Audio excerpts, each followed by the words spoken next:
자, 이번 강의에서는 건물의 임차인이 부속물 매수 청구권을 행사할 수 있는 경우를 상정해서 이 부분을 정리해 보도록 하겠습니다. 보통 이것을 우리는 건물 임차인의 부속물 매수 청구권이라 그래요.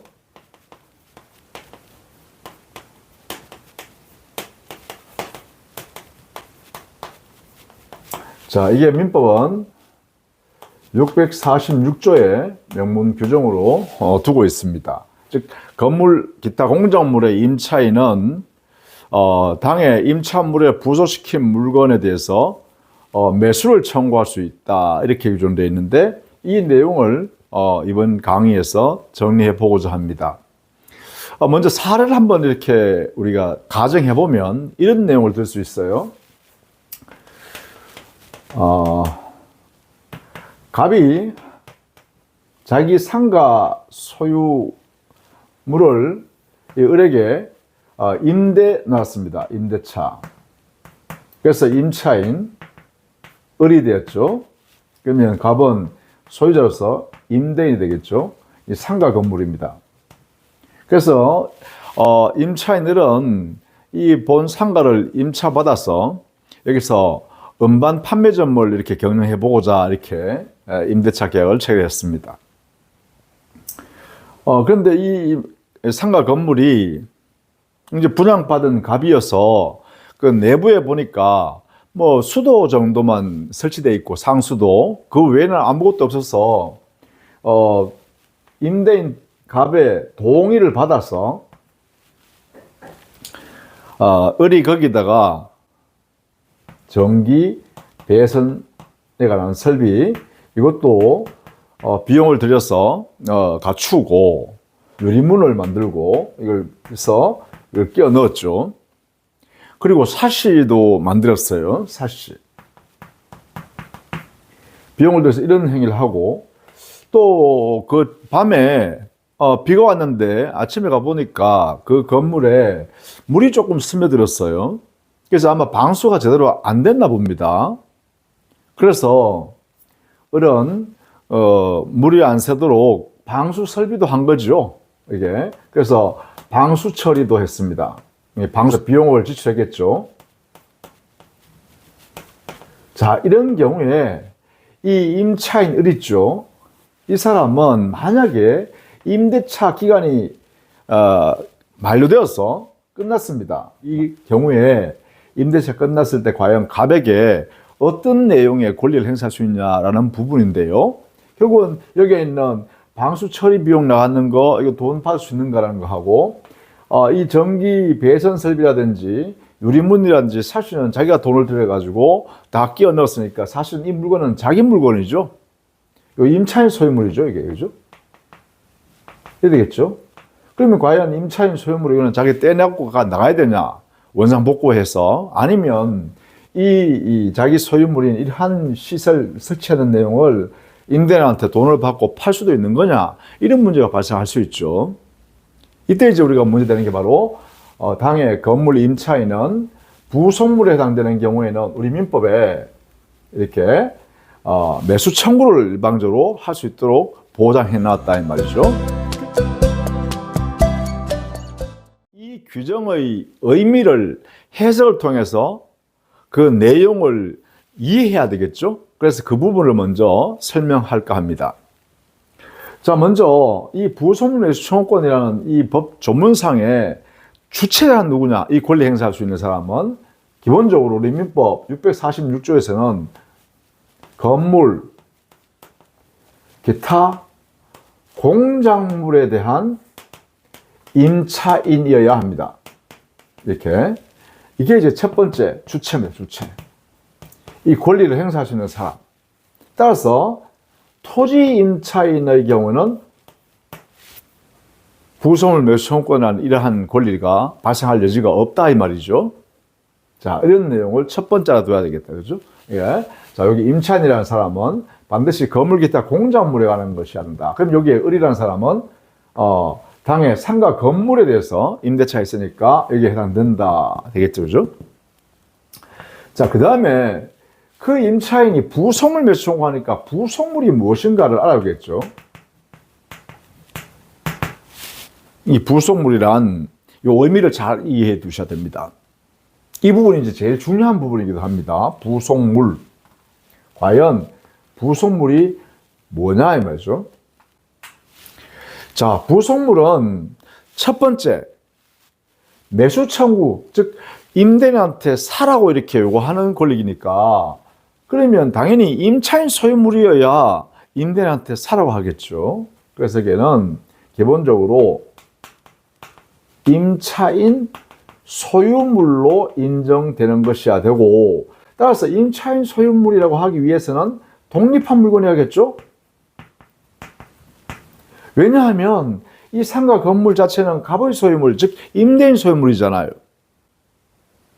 따라서 임대인 소유물에 붙어서 하나의 물건인 임대인 소유권 속으로 포함되어 버릴 수 있는 그러한 내용이면 안 됩니다.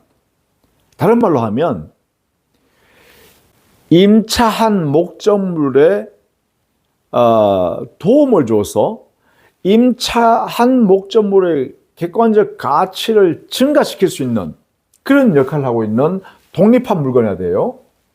독립물. 즉, 이 말은 독립물이어야 되기 때문에 합쳐지면 안 됩니다.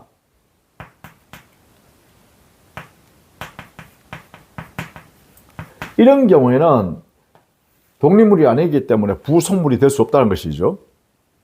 그러면 여기서 보면 이 방수 처리하는 경우요. 그러면 이 방수 처리해서 예를 들면 방수 페인트를 칠하고 거기 사이를 메꾸고 뭐 이렇게 하는 그런 경우는요. 좀 어떻게 했어요? 그 자체가 전부 다 상가 건물에 붙어서 상가 건물 자체가 되어버리겠죠. 그러면 여기에 방수 처리한 요 내용 부분은 여기에 상가 건물로 붙어버렸다. 이 방수 처리한 것은 상가 건물이 되어버렸다. 그래서 상가 건물의 일부다. 이렇게 해석하겠죠. 따라서 이때는 임차인 소유물이라고 할 수가 없다. 이걸 뭐라 그러냐? 이걸 우리는 부합의 원리라고 그래요. 부합. 합쳐져서 하나의 물건으로 이루어져 버립니다. 그러면 여기에 상가 건물이 되어버렸다. 이런 이야기죠. 그래서 부합물의 경우는 바로 부속물이 아니다. 그죠? 부속물이라고 할 수 없다. 이렇게 하겠다. 자, 부속물. 반드시 독립한 물건이어야겠다. 객관적 가치 증가가 기능적으로 이런 역할을 하고 있어야 한다. 그죠? 객관적 가치 증가. 그래야 부속물이다. 자, 이게 이제 부속물의 객관적 내용입니다. 자, 이렇게 부속물의 성격을 갖더라도 그 자체로 바로 임차인은 부속물 매수 청구를 할 수 있느냐? 그렇지 못합니다. 이때 이렇게 부속 당시에요.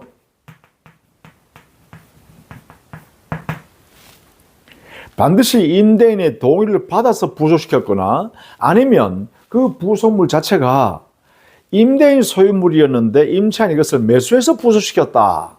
이런 경우에 한해서만 이 부속물 매수 청구권의 객체, 즉 부속물이 될 수 있습니다. 따라서 이 부속물이 되기 위해서는 반드시 그 부속할 당시에 임대인의 동의를 받았어야 합니다. 아니면 또는 임대인으로부터 매수하여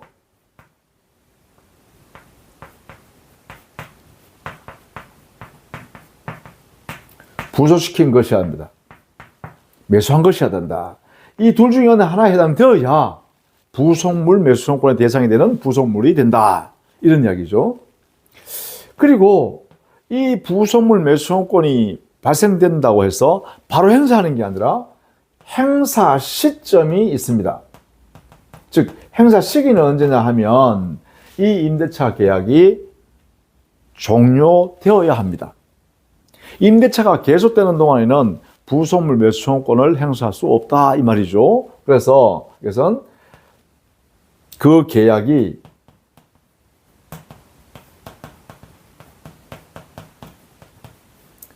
종료한 때 하나여 행사할 수 있다. 종료 시에 할 수 있다. 이래 되겠죠. 자, 이런 내용으로서 이루어진다. 자, 이런 요소를 갖추어서 임차인이 부속물 매수 청구를 할 수 있습니다. 자, 여기서 우리가 주체는 건물기타 공작물의 임차인이라고 했는데 그 임차인으로부터 다시 전대차를 통해서 전대받은 전차인도 가능합니다. 다만 이때 전대차 계약은 반드시 임차인이 전대차할 당시에 임대인의 동의를 받았어야 합니다. 그래서 임대인의 동의하에 임차인이 전대차 계약을 통해서 전차인에게 당해 건물, 즉 임차 목적물인 건물을 다시 임대한 경우, 그러면 그때는 우리는 뭐라 그러냐면 그 사람을 우리는 적법 전차인이라고 그러죠. 따라서 적법 전차인도 임대인에 대해서 부속물 매수 청구권을 행사할 수 있다, 이런 이야기입니다. 그래서 이런 요건을 갖췄으면 이래 되는 거죠. 여기 적용하면 임차인 을은 임대인 갑에 대하여 이렇게 할 수 있다, 그죠? 여기에 있는 이 물건은 내 거지만 임대인 당신 사세요, 이렇게 할 수 있다는 거죠. 행사해야죠. 권리 행사. 행사는 임차인이 임대인에 대하여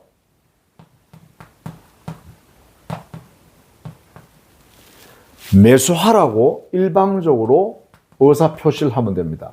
일방적인 의사 표시를 하면 됩니다. 물론 이 의사 표시는 말로 하든 아니면 글을 써서 보내든 뭐 전화를 하든 그런 내용으로 충분히 할 수 있다는 것이죠. 그래서 의사 표시하는 방법에는 제한이 없습니다. 명시적으로 말을 하든 아니면 충분히 그 사람의 거동을 보니까 이거 사람 뜻이구나라고 객관적으로 판단할 수 있는 이런 것을 우리는 묵시적 의사표시라 그래요. 그 묵시적 의사표시로도 가능하다.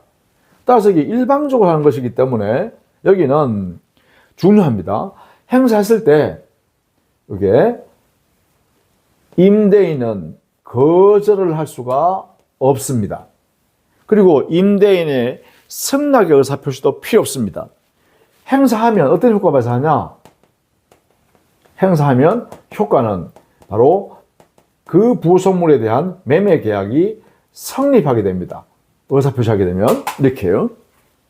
따라서 임차인이 임대인에 대해서 매수 청구를 하는 순간 임대인은 매수인이 되어버리고 임차인은 그 부속물에 대한 매도인 자격이 발생해버립니다. 일방적으로. 따라서 매수인인 임대인은 당연히 대금 지급할 의무가 발생하고, 그 다음에 매도인 지위를 갖게 된 임차인은 당해 그 부속물을 소유권 넘겨주고 목적물 인도해줄 그런 의무가 발생하면서 동시이행해야 되겠죠. 그래서 우리는 이 부속물 매수청구권이라는 권리의 성질을 형성권이라고 불러요. 형성권. 이 형성권이란 말은 권리를 일방적으로 행사하면 상대방과의 관계에서 권리 의무 관계라든지 법률 관계가 확정적으로 만들어져 버린다는 거예요. 즉 상대방의 의사와 관계없이. 그 다음에 두 번째 하나 더 알아둘 게 있는데, 여기에 646조 이 민법상의 조문의 성격은 여기에 있는 임차인이나 적법 전차인을 보호하려고 특별히 만든 규정이에요. 그래서 만약에 임대차 계약 이 당시에 서로 합의하여 임차인의 부속물 매수 청구권을 포기하기로 하는 약정을 설정했다 하더라도 그것은 임차인에게 불리한 내용의 약정이기 때문에, 특약이기 때문에 무효예요. 그 특약 부분은. 그렇기 때문에 설령 포기의 의사표시의 합의를 거기에 특약으로 붙였다 하더라도 여전히 임차인은 임대차가 종료가 되면 부속물 매수 청구권을 일방적으로 행사하여 매매계약을 체결해버릴 수 있다 이 말이죠. 임차인만 보호하려고 만든, 한 사람을 보호하려고 만드는 가행 규정이다, 이렇게 표현하죠. 이것을 우리는 편면적 강행 규정이라고 합니다. 이렇게. 자, 이런 내용으로 우리는 건물 임차인의 부속물 매수 청구권이 발생하고 그다음 행사하고 그러한 행사 효과로서 이러한 결과가 발생한다는 거예요.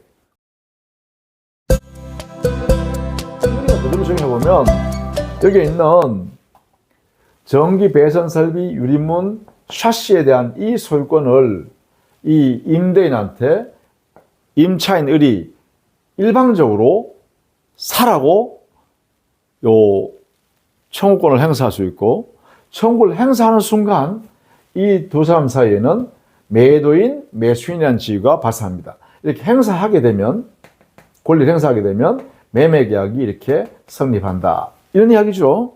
이게 바로 효과라는 거죠. 그럼 여기에 있는 방수 처리한 거는 뭘까요? 이 방수 처리, 요거는 이 상가 건물의 가치를 유지 존속하기 위해서 들어갔던 비용이죠. 그리고 이것은 합체되어서 방수 시설 자체는 합체되어서 이 건물의 일부가 되어버리니까 부합되어 버렸고, 부합되니까 별도의 임차인 소유물이 아닙니다. 처음부터 방수 처리하는 순간부터 갑의 소유물이 영역되어 버리겠죠. 그러면 이 임차인은 여기는 방수 처리 비용 지출한 만큼 비용을 정산할 수 있겠죠. 그래서 이걸 보통 우리는 가치 유지를 위해서 들어가는 비용이니까 필요비 상환의 청구권이 이게 인정되겠죠. 상환이라는 것은 그에 해당되는 만큼을 정산해서 돌려달라 이런 이야기죠. 이런 대상이 되겠다. 그래서 이런 내용으로 갑과의 관계는 법률관계가 종료된다라는 것입니다. 자, 이번 강의는 건물 기타 공작물의 임차인이 그 당해 임차 목적물의 객관적 가치를 증가시키는 그러한 부속물을 임대인 동의를 받아서 부속시킬 때 임대차가 종료됐을 때 그 부속물 매수 청구를 행사해서 매매 계약을 일방적으로 체결시켜 버릴 수 있다. 이 권리를 통해서 임차인은 임대인한테 그 부속물을 팔 수 있다. 그리고 임대인은 그것을 안 사겠다. 나는 뭐 살 수 없다. 이렇게 거절할 수가 없습니다. 이 부분의 내용은 중개하시는 중개사님들도 이 내용을 잘 알고 그러한 내용에 대해서 대처를 해 주셔야겠다라는 것입니다.